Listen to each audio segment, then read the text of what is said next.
What's up, Star Wars fans? It's the Emerald Enthusiast, back with another action figure review.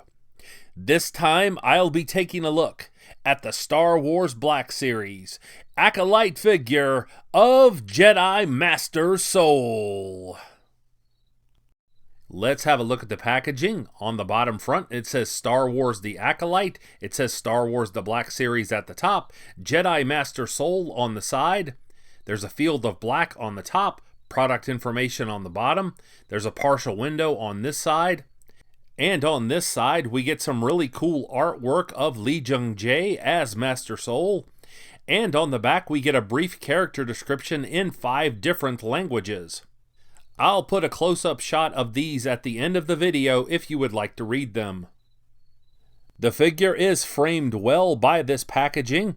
The lightsaber accessory is positioned off to the side.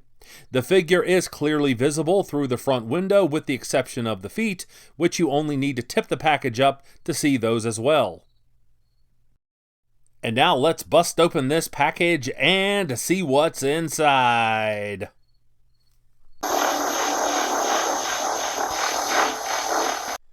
Of course, the figure comes with this lightsaber accessory, and there's some excellent sculpting on the hilt. And there's also this little knob, and this will allow you to hang the hilt on the figure.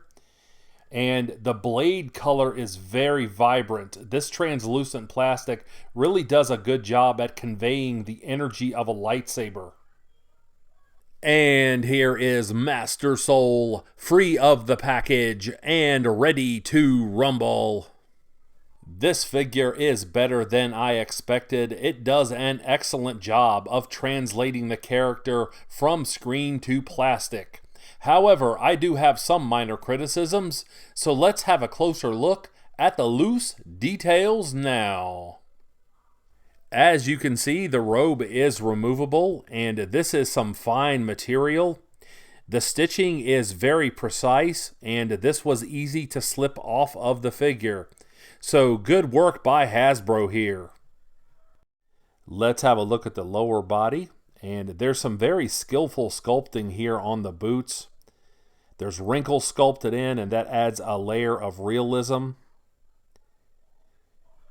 The color choices are accurate, and there's also a slit in the tunic, and that allows for greater articulation with the legs, and I really appreciate that.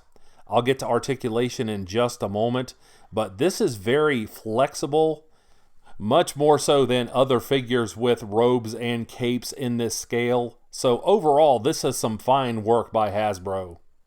Now let's have a look at the torso. And this little notch on the belt is where the lightsaber hilt can hang. There's some very intricate paint detail on this. The paint application is very precise. There's even wrinkles sculpted into the back of the tunic. My only issue is that the upper torso seems just a bit too narrow. I feel like the pectorals should have been just a bit wider. Now let's have a look at the arms, and this metallic silver paint on the gauntlets looks outstanding. Once again, lots of wrinkles sculpted in to denote sleeves. Obviously, he has a gripping hand for the lightsaber, but the opposite hand looks like an extended finger for a trigger, which is odd because the figure does not come with anything like that. I would have preferred a force gesturing hand. Here's a close-up of the head sculpt, and first and foremost, I'm thankful that they captured the likeness of Lee Jung-jae as Master Soul. I will say that the skin looks a little plastic, and that's often the case with Star Wars Black Series figures. With just a little bit of airbrushing, I think they could have added some more definition for realism. But the facial features are very well done, as is this solemn expression. And here's the knob on the hilt of the lightsaber slid into the notch on the figure's hip. In terms of articulation, the feet move backward and forward at the ankle joint. There is swiveling at each of the knees. The knees can articulate this far so you can get the figure into a deep running pose.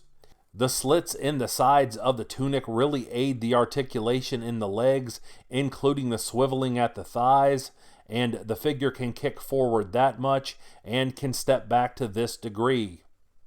There's swiveling here at the torso, a little better than I expected. There's rotation at both of the wrists, as you can see. Both elbows can articulate to this angle, and there is swiveling at each elbow joint. The pliability of the attire really aids the arm articulation. The arms move freely at the shoulder joints, and that is very helpful in getting the figure into poses with the lightsaber. The head moves easily from side to side. It moves up this much and down this much. My only criticism is I wish there were a little more head tilting, but overall I am impressed with the articulation of this figure.